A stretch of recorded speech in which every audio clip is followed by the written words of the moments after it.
PCC సభ్యులు TPCC అధికార ప్రతినిధి డాక్టర్ సత్యం శ్రీరంగం జన్మదిన వేడుకలు ఘనంగా నిర్వహించారు.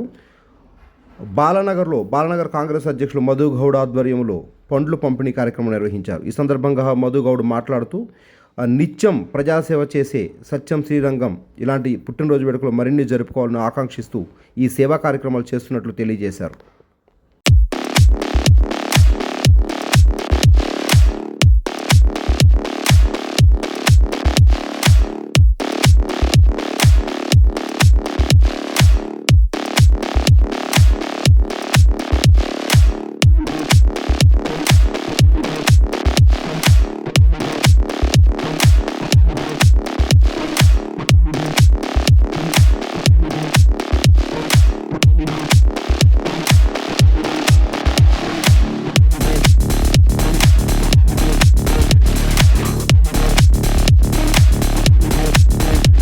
పల్లి న్యూస్ మనమిక్కడ మన వార్తలు ప్రపంచమంతా అనే నినాదంతో జర్నలిస్ట్ కళ్యాణ్ సారథ్యంలో మీ ముందుకొస్తున్నాం. సబ్స్క్రైబ్ చేసుకుని ఆశీర్వదించండి.